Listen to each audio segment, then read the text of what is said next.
Start with Why: How Great Leaders Inspire Everyone to Take Action by Simon Sinek. Inspirational leaders start by identifying their purpose, cause or vision. They follow the concentric rings of the Golden Circle, starting with establishing their mission with why in the center, then moving outward to how and then what. Why stems from your core purpose, the reason you get out of bed in the morning. Your how explains the ways your product or service is unique and desirable. Your what defines the obvious aspects of your product or position with your firm. Less successful leaders and companies work from the outside in what, how, why. Successful organizations and leaders work from the inside out, why, how, what. This is because people don't buy what you do, they buy why you do it. Visionary leaders rely on their gut or intuition and can identify a void in the market before their potential customers spot it. Set out to do business with your ideal customers, those who share your beliefs and will recruit others to your cause. New hires who share your passion are good fits and will be your best employees and your company's future leaders. Summary: Inspirational leadership. Regardless of size or industry, great leaders know the reasons that they do whatever they do. They follow their passion and have a vision they can articulate. In the early 1900s, several Americans wanted to be the first person to fly an airplane. Samuel Pierpont Langley was an educated, well-connected Harvard math professor with wealthy friends and a $50,000 government grant. Wilbur and Orville Wright had no education, no high-end connections and limited finances. On December 17, 1903, the Wright brothers made their dream come true. They started with their reason why, their purpose, and inspired those around them. There are leaders and those who lead. Those who lead are more common, but real leaders motivate and inspire you. Manipulation versus inspiration. Most sellers manipulate rather than inspire. Businesses influence customers by leveraging price, promotions, fear, peer pressure, aspirations and novelty. Such manipulation harvests short-term transactions, but it doesn't earn long-term customer loyalty. Businesses say their customers choose them because they offer the best products or services at the right price. In reality, companies often don't know why their customers act as they do. Instead, managers make assumptions that they use as the foundation for decisions. Firms may conduct research, collect information and seek advice, but, even after analyzing all that data, sellers still make mistakes. Inspiring leaders and companies think, act and communicate exactly alike. And it's the complete opposite of everyone else. For example, merchandisers routinely drop their prices to entice potential customers. Once customers get accustomed to paying reduced prices, they don't want to pay the full price, which cuts profits. Some firms offer promotions instead of cutting prices, such as 2 for the price of 1 or buy X, get Y free. Many ads and public service announcements use fear-based messages, such as the popular 1980s commercial featuring an egg being cracked into a hot skillet, "This is your brain." The egg, "This is your brain on drugs." The egg sizzling. Any questions? Fear is the most powerful manipulator. Peer pressure marketing preys on fear and emotion, as when a seller tries to convince you its product is best because celebrities or experts use it. Imagine if every organization started with why. Decisions would be simpler. Loyalties would be greater. Trust would be a common currency. Aspirational messages and innovation are more subtle forms of manipulation. While fear focuses on the negative, aspirations focus on the positive or on something you might desire. Aspirational statements include such messages as, "In 6 weeks, you can be rich," or "Drop 10 pounds fast." Companies tout innovations, but in a fast-paced market, innovations don't stay unique for long. Manipulation instills repeat business. That is, when people do business with you multiple times. But not loyalty. Customers who feel loyal are willing to turn down a better product or a better price to continue doing business with you. Firms must earn such loyalty, but instead many use manipulation to gain repeat customers and must keep manipulating to maintain their business. The Golden Circle. Great leaders follow a pattern called the Golden Circle. Like a target, the Golden Circle starts with a small bull's eye with Y in the center, surrounded by a larger circle marked How, and then surrounded by the biggest circle labeled What. Most individuals and companies can define what they do. They can usually articulate how they do it and the elements that differentiate them from their competitors. However, only a select few can identify their why.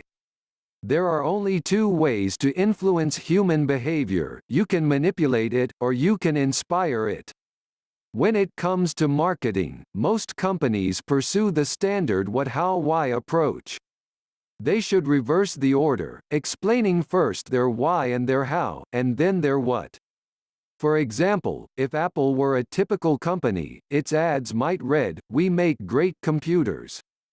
They're beautifully designed, simple to use and user-friendly. Want to buy one?" But, a more realistic ad for Apple might read, "In everything we do, we believe in challenging the status quo. We believe in thinking differently.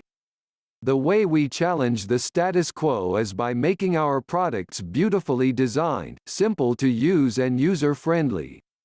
And we happen to make great computers. Want to buy one?" Companies with a clear sense of why ignore their competition, whereas those with a fuzzy sense of why are obsessed with what others are doing. The second message doesn't rely on any of the usual manipulations.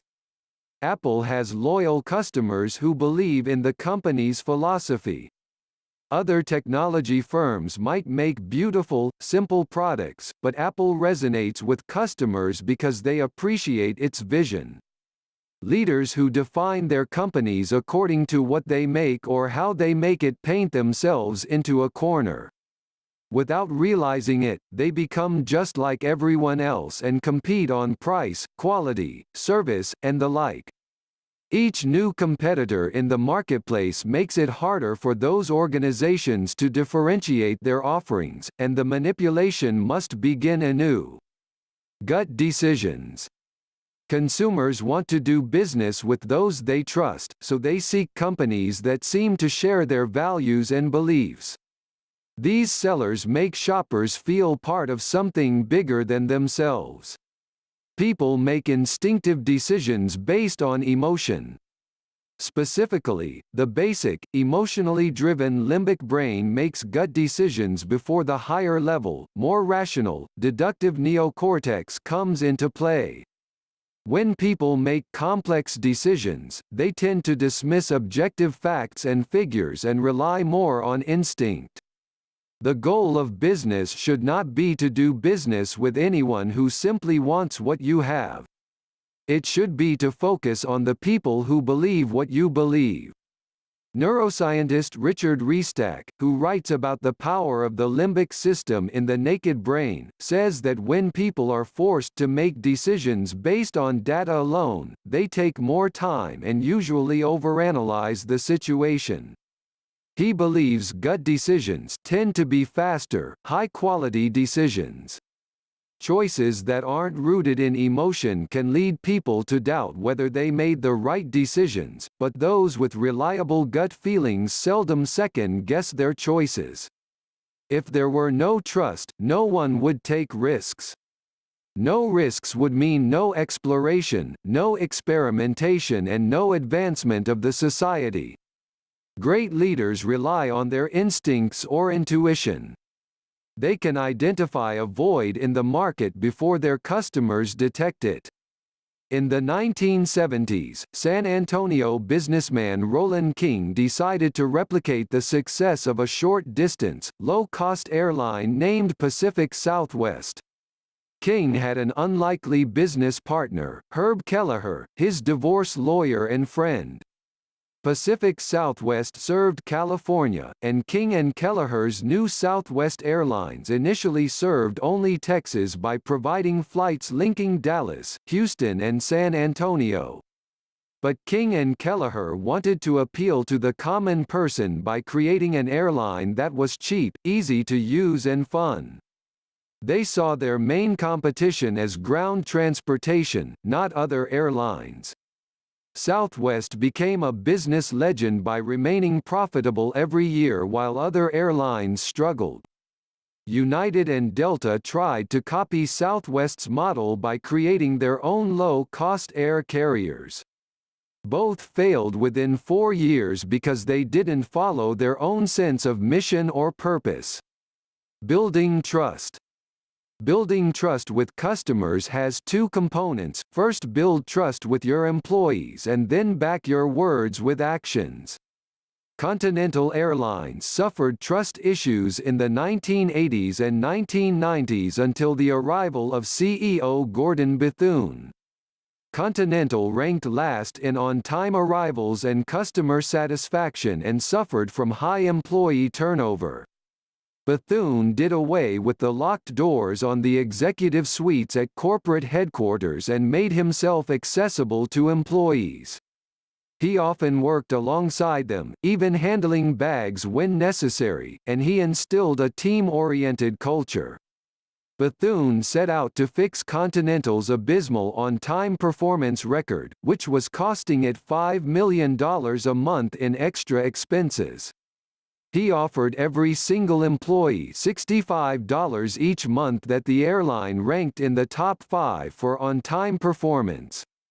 He sent these checks separately from regular paychecks to underscore his message. If the levels of the golden circle are in balance, all those who share the organization's view of the world will be drawn to it and its products like a moth to a light bulb. People perform at their best when they're part of a culture that fits their values and beliefs. Great leaders find good matches and hire people who believe in the company's cause or purpose. In 1914, Englishman Ernest Shackleton set out to cross Antarctica's frozen terrain and reach the South Pole. Winter came early, and he and his crew became trapped in ice for 10 months. Shackleton and some of his men traveled 800 miles in small lifeboats to bring help to the rest of the crew. Nobody on his crew died or tried to overthrow his leadership. Why? Shackleton had hired the right people. His newspaper ad read, "Men wanted for hazardous journey." Small wages, bitter cold, long months of complete darkness, constant danger, safe return doubtful. Honor and recognition in case of success. Shackleton found people perfectly suited to the job at hand. He found what every company wants and needs: good fits. Tipping points and bell curves. In his 2002 book, The Tipping Point, Malcolm Gladwell discusses connectors and influencers. He identifies a tipping point that occurs when ideas or behaviors spread rapidly, like a virus. Advertising and marketing executives try to build momentum for their products by reaching out to influencers. Gladwell had several predecessors, notably Everett M. Rogers and Jeffrey Moore. Rogers described how society embraces new ideas in his groundbreaking 1962 book, Diffusion of Innovations. Moore followed up 30 years later with Crossing the Chasm, explaining how and why people adopt new technology. The law of diffusion of innovations follows a bell curve, in which 2.5% of people are innovators on one end of the curve. Then, 13.5% are early adopters, and the majority falls in the middle with 34% adopting new technology early and 34% adopting it late. Far on the other leg, 16% are laggards. We do better in cultures in which we are good fits. According to Moore, innovators and early adopters push us. They are the first to try new approaches, ideas and technologies. They trust their intuition and take risks. As consumers, they're willing to pay more or be inconvenienced to be first. Most people fall in the majority, they try something new after they know it works. Laggards are the last ones to adopt something new. They, for example, still refuse to get cell phones because their landlines work just fine. Recruit innovators and early adopters who believe in your product and mission. They will recruit others to your cause. Finding your true believers. Your true believers are out there, you just have to find them. You need action-oriented people to make your vision a reality. You need people focused on how to be your implementers. Even inspiring, charismatic leaders need followers to create vehicles for moving their ideas forward. Where would Steve Jobs have been without Steve Wozniak, or Bill Gates without Paul Allen, or Walt Disney without Roy Disney? In each pair, the visionary leader defines the why and the second person implements the how. Inspirational leaders why types need steady how types to keep them grounded. You don't hire for skills, you hire for attitude. You can always teach skills. Herb Kelleher. In 1957, Walt Disney said he'd be in jail with checks bouncing, if not for his brother, Roy. Walt admitted that he never knew how much money he had in the bank, but Roy always knew. Walt was the thinker, Roy was the doer. While Walt drew cartoons and dreamed of making movies, his brother had the idea of licensing the cartoons and selling them as merchandise. Roy founded the Buena Vista Distribution Company, which became part of Disney's film empire. When people who focus on the why join those who carry out the how, they can change the world. Great leaders inspire people to act. Those who truly lead create a following of people who act not because they were swayed, but because they were inspired. Even with success, individuals and companies must stay connected to their original vision. Individuals who succeed or companies that become too large risk losing that spark. They must hold on to it, so their endeavors continue to have purpose and earn profits. Reflecting back. A true sense of why you do what you do comes from looking inside yourself and reflecting on your life. Ponder where you've been and how your purpose can lead you where you want to go. Author Simon Sinek experienced an internal shift away from his why. 3 years after starting his consulting business, he was depressed and certain he was going out of business. Someone explained to him how the brain works and taught him that buying behavior is rooted in biology. Sinek thus discovered his why and set out to inspire people to do the things that inspire them. About the author. Simon Sinek is an optimist and adjunct member of the Rand Corporation. His books Start With Why expands on his popular TED Talk, How Great Leaders Inspire Action.